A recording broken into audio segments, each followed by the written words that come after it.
ಸಭೆ ಏನಾಯಿತು, ನಾವೇನು ನಿರ್ಧಾರ ಮಾಡಿದ್ವಿ? ನಾವು ನಿರ್ಧಾರ ಮಾಡ್ಕೊಂಡೇ ಬಂದಿದ್ದೀವಿ. ರೈತರು 3 ವರ್ಷಗಳ ಹಿಂದೆನೇ ನಿರ್ಧಾರ ಮಾಡಿದ್ದಾರೆ. ಸರ್ಕಾರಗಳು ನಿರ್ಧಾರ ಮಾಡಬೇಕಷ್ಟೇ. ಬಟ್ ನಮ್ಮ ಮುಖ್ಯಮಂತ್ರಿಗಳು ಜನಪರವಾದವರು, ರೈತರ ಸಮಸ್ಯೆ ಗೊತ್ತಿರೋರು. ನಾವು ಅದನ್ನೇ ಹೇಳಿದ್ವಿ ಅವ್ರಿಗೆ. ಅವರು ಇವತ್ತಿನ ಮೀಟಿಂಗ್ ಕರೆದ್ರು. ಬಹಳ ಪಾಸಿಟಿವ್ ಆದ ರೆಸ್ಪಾನ್ಸ್ ನಮಗೆ. ಯಾಕಂದರೆ ಇಷ್ಟು ವರ್ಷಗಳ ಹೋರಾಟದ ನಂತರ ಮುಖ್ಯಮಂತ್ರಿಗಳೇನು ಹೇಳಿದ್ರು, ನನಗೆ ಅರ್ಥ ಆಗ್ತಾ ಇದೆ, ಫೈನಲ್ ನೋಟಿಫಿಕೇಷನ್ ಆಗಿರೋದು ಸ್ವಲ್ಪ ಲೀಗಲ್ ಆಸ್ಪೆಕ್ಟ್ಗಳು ನಾವು ಫೈಟ್ ಮಾಡಬೇಕು, ಅದನ್ನು ಕ್ಲಿಯರ್ ಮಾಡ್ತೀವಿ, 10 ದಿನದ ಟೈಮಿಗೆ ಅವಕಾಶ ನಮಗೆ ಕೊಡಿ ಅಂತ. ಯಾಕಂದರೆ ನೆನ್ನೆನೂ ಹೇಳಿದ್ರು ಅವರು, ಇಲ್ಲ ನಾವು ನೀವು ಮೊದಲು ಮೀಟ್ ಮಾಡಿ. ಸೊ ನಾವು ರೈತರಿಗೆ ಏನು ಹೇಳಬೇಕು?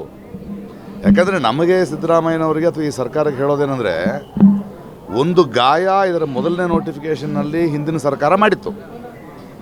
ಆಗ ವಿರೋಧ ಪಕ್ಷದ ನಾಯಕ ಬಂದು ಈ ಗಾಯವನ್ನು ನಾನು ವಾಸಿ ಮಾಡ್ತೀನಿ ಅಂತ ಹೇಳಿದರು.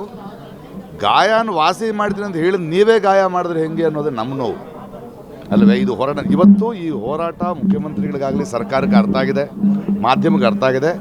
ಇದು ದೇವನಹಳ್ಳಿಯ ಹೋರಾಟವಾಗಿ ಉಳಿದಿಲ್ಲ, ರಾಜ್ಯದ ಹೋರಾಟವಾಗಿದೆ, ಇವಾಗ ರಾಷ್ಟ್ರದ ಹೋರಾಟವಾಗಿದೆ.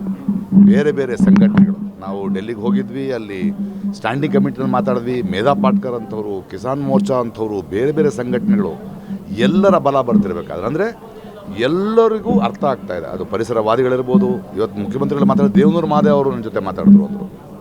ಅಂದರೆ ಎಲ್ಲರೂ ಮುಖ್ಯಮಂತ್ರಿಗಳಿಗೆ ಈ ವಿಷಯಗಳನ್ನ ಹೇಳ್ತಾ ಇದ್ದೀವಿ. ಇದು ಕಾನೂನು ರೀತಿಯ ಯಾವುದೇ ರೀತಿಯಾದ ಇಕ್ಕಟ್ಟುಗಳು ಬರೋದಿಲ್ಲ. ಒಂದು 10 ದಿನ, ಒಂದು ಸರ್ಕಾರ ಅಂದಮೇಲೆ ನಾವು 10 ದಿನದ ಅದು ಡ್ಯೂ ಪ್ರಾಸೆಸ್ನಲ್ಲಿ ಅದು ಫೈನಲ್ ನೋಟಿಫಿಕೇಷನ್ ಆಗಿರೋದ್ರಿಂದ 10 ದಿನಗಳ ಕಾಲ ಅವಕಾಶ ಕೊಡೋದು ನಾವು ರೆಡಿ. ಆದರೆ ಎಲ್ಲ ಚರ್ಚೆಗಳನ್ನು ಮಾಡಿದ್ವಿ. ರೈತರ ಭೂಮಿ ರೈತರಿಗೆ ದಕ್ಕುತ್ತೆ ಅನ್ನೋ ನಂಬಿಕೆ ಇದೆ, ಆ ಭರವಸೆ ನಮಗಿದೆ. ಇದು ಬಹಳ ಚಾರಿತ್ರಾತ್ಮಕವಾದ ಒಂದು ನಿರ್ಧಾರ ಆಗುತ್ತೆ. ಸಿಎಂ ಭರವಸೆಯಲ್ಲಿ ನೀವು ಹೋರಾಟ ಕೇಳಿದ್ದೀರಾ ಸರ್? 3 ವರ್ಷದ ಹೋರಾಟ ನಿಲ್ಲುತ್ತಾ ಅಥವಾ ಭರವಸೆ? ಬಹುಶಃ ಇನ್ಮೇಲೆ ಹೋರಾಟ ಮಾಡಬೇಕಾದ್ರೆ ಅವಶ್ಯಕತೆ ಇಲ್ಲದೆ ಇರ್ಬೋದು. ಯಾಕಂದರೆ ಅದು ಡೆಫಿನೆಟಾಗಿ ಈ ಹೋರಾಟ ನಿಲ್ಲೋದಲ್ಲ, ಭೂಮಿ ಕೊಡೋದಲ್ಲ. ಅದನ್ನು ಹಲವು ರೀತಿ ಹೇಳಾಗಿದೆ.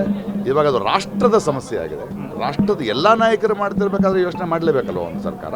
ಆ ಯೋಚನೆಯಲ್ಲಿ ಅವ್ರು ಮುಳುಗಿದ್ದಾರೆ. ಅವ್ರು ಹೇಳಿದ್ದು ಮಾಡಲ್ಲ ಅಂತ ಹೇಳಿಲ್ಲ. ನೋಡಿ, ನಾನು ಕೇಳಿಸ್ಕೊಡ್ತೀನಿ, ಈ ಥರದ ಮೂವ್ಮೆಂಟ್ಗಳಿಂದಾನೇ ನಾನು ಬಂದಿರೋದು. ಈ ಮಾತು ನಾನು ಕೊಟ್ಟಿರೋದು ನಿಜ. 10 ದಿನಗಳ ಕಾಲ ಫೈನಲ್ ನೋಟಿಫಿಕೇಷನ್ ಆಗಿರೋದ್ರಿಂದ ಒಂದು ಲೀಗಲ್ ಆಸ್ಪೆಕ್ಟ್ಗಳಿದೆ, ನಾವು ಕೂತ್ಕೊಂಡು ಮುಗಿಸ್ತೀವಿ. ಅದಕ್ಕೆ ನಮ್ಮ ಕಡೆಯಿಂದ ಕೂಡ ಲೀಗಲ್ ಎಕ್ಸ್ಪರ್ಟ್ಸ್ಗಳನ್ನ ಅವ್ರಿಗೆ ಕೊಡ್ತಾ ಇದ್ದಾರೆ.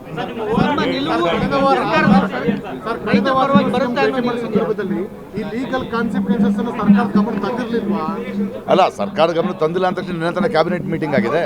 ಕ್ಯಾಬಿನೆಟ್ ಮೀಟಿಂಗ್ನಲ್ಲಿ ಕೂತ್ಕೊಂಡು ಮಾತಾಡಿದ್ದಾರೆ. ಮಾತಾಡಿದ ತಕ್ಷಣ ಅದಕ್ಕೆ 10 ದಿನ ಬೇಕಂತ ಹೇಳಿದ್ದಾರೆ. ನಾವು ಸರ್ಕಾರ ನಡೆಸ್ತಾ ಇಲ್ವಲ್ಲ. ನಮಗೆ ಬೇಕಾಗಿರೋದು ದೇವನಹಳ್ಳಿಯ ರೈತರ ಭೂಮಿ ಅವ್ರಿಗೆ ಕೊಡಬೇಕು. ಅದನ್ನು ಮಾರಕ್ಕೆ ಬೇರೆ ಯಾರೂ ಅಲ್ಲ. ಎಲ್ಲವನ್ನ ಎತ್ತಿ ಹೇಳಿದ್ದೀವಿ. ನೀವು ಈಗಾಗಲೇ ಬ್ಯಾಂಕಿಂಗ್ನಲ್ಲಿ ಇಟ್ಕೊಂಡ್ರು ಭೂಮಿ ಎಷ್ಟು ಖಾಲಿ ಬಿದ್ದಿದೆ, ಅಲ್ಲಿ ಯಾಕೆ ಮಾಡ್ತಾ ಇಲ್ಲ?